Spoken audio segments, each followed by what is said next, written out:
What's up, YouTube? It's the Action Figure Grader coming back to you with another mint on card, vintage Star Wars market update. Lots of really awesome items sold. As you can see by this thumbnail, I cannot believe the final sales price on that mint and sealed box CAS 85 Plus Imperial Shuttle that I showed in my What to Buy video. I think when I showed it, it was at like $17.50, somewhere in that ballpark, and you will not believe the final sales price on it. So let's go ahead and dig right into some awesome items. We've got the two Takara mint on card 12 backs that sold. They were both AFA graded, and I think I had these also in my What to Buy video. And I actually thought the sales price on both the C-3PO and the Darth Vader were well within market and very fair prices. The first one is the AFA 85 C-3PO archival case, and it had the alternate head sculpt, which makes this one very desirable. It was a punched example, no price sticker. AFA 85 is tough to find. And it sold for $16.76, which does seem like a lot of money, but I think that's actually pretty fair, given that I've seen loose graded examples of the alternate head C-3PO go for $900 or more earlier this year. So pretty good price on that one for a mint on card AFA 85. And then the Darth Vader was an unpunched example. It did have a little bit of card wave to it at the top of the card here, and then at the bottom also there was some card wave, but you know, that's being really picky. It was an AFA 85 straight 80s for the sub score. You can see a little crease there on the Takara sticker on the front of the card, but that was a stunner, and that one sold for $15.26, which to me, I think those are both prices I'd be willing to pay if I was in the market for them. I thought they were both beautiful examples. Next up, this seller had a couple of different Greedos, and some of you, maybe Scott H., some of you guys who know a lot about these early card backs might explain why this one went so high. This one was an unpunched 20 back, no offer sticker, and it did have some pretty heavy wear right around the blister there at the very top. You can see some color breaking creases there, but otherwise a pretty beautiful example of the Greedo. And that one sold for $11.25, which seems high to me relative to the 21 back A that sold for $5.17. This same seller had both the 20 back and the 21 back. So, you know, the 21 back, I can understand $5.17 for that one. It did have a pinhole in the card back, which probably held it back, as well as some sticker price residue in the upper right-hand corner. But $5.17 for that one versus this one that was in worse shape. That one sold for $11.25. So I'm assuming that the 20 back no offer Greedo is something that's pretty hard to find, just given that price difference. So maybe one of you guys can fill me in, but that's the only thing I can think of, is that this particular card back for Greedo is one that doesn't pop up very much, but $11.25 on that one. Next up was an AFA 80 Plus debut card for Yoda. This was the US release, Empire Strikes Back, 32 back B. So the debut card, clear blister on that one. Archival case, 85, 80, 80 were the subscores on that one. And that one sold for $11.50 in a buy it now situation. So, you know, I've seen them sell ungraded in pretty similar condition for about half that price. That you know, this is an item that we've talked about in the past that's pretty easy to find. Kenner produced these in massive numbers because they were kind of leading up to the Empire Strikes Back release, and they knew Yoda was going to be an important character moving forward. So there are a lot of these made, and every single week you can find one of these on eBay. But admittedly, it was an AFA 80 Plus with an archival case, but $11.50 on that was definitely at the upper end of the range. Next up was an AFA 75 48 back Boba Fett. Beautiful crystal clear blister on that one. It did have some litho tears on the front of the card there, as you can see to the left of the name pill. Punched example. The card got a 75, blister 80, figure 75, and you can see the heavy kind of frosting on the figure there, and that's a common defect with some of these ESB Boba Fett's, is that the figure, even inside the blister, can start to degrade, and that's really what held the price back. But even with the figure in that condition, this one still sold for $16.75, so that's a big number. But anything mint on card Boba Fett, even in the current environment where prices are down a little bit, you're going to be paying some big boy money for it. Next up, that Top Toys Argentinian Stormtrooper that I had mentioned had got relisted. I put this in my What to Buy video again, and this one sold for a little bit less than the first time around. I don't remember what the final sales price was, but I'm assuming the buyer never paid, so the seller relisted it, and it did go for less money this time. It sold for $537. This one was a CAS 75 plus, but a beautiful example of the Top Toys Stormtrooper.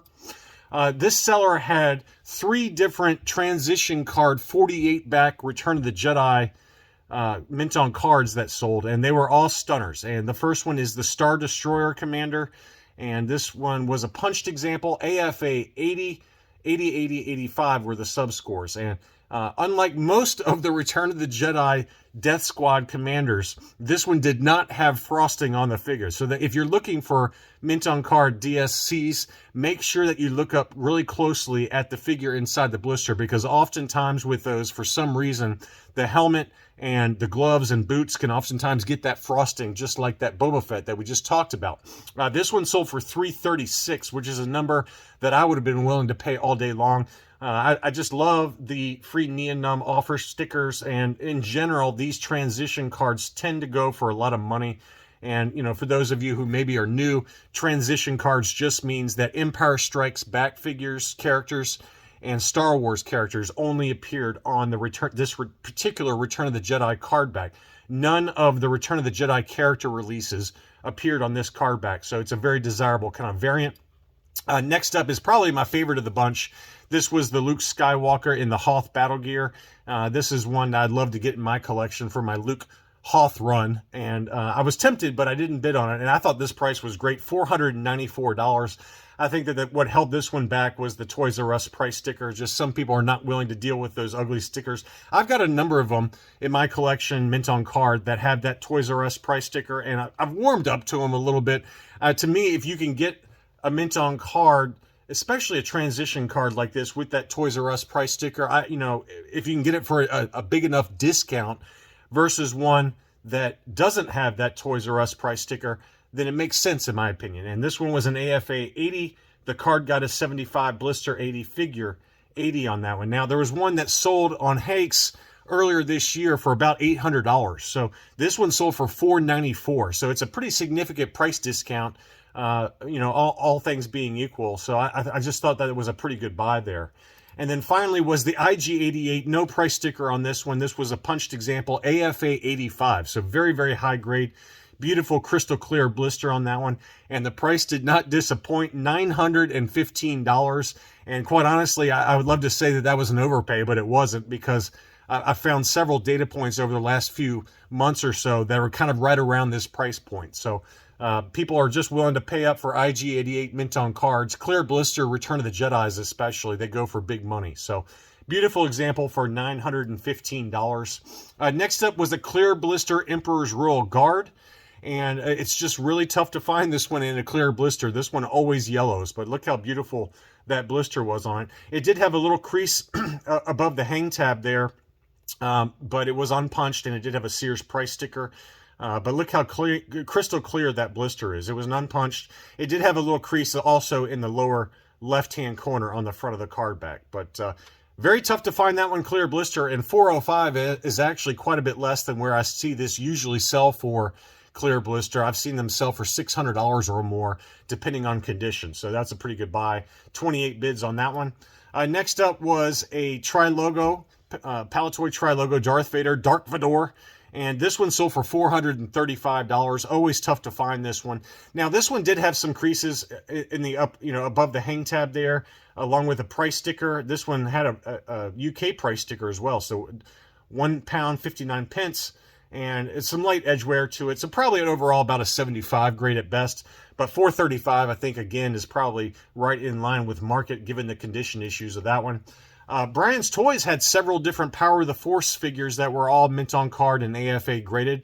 First up was a Ramba AFA 80 yellow blister. That one sold for $255, which I thought was a pretty fair deal, given that one's mint on card and high grade.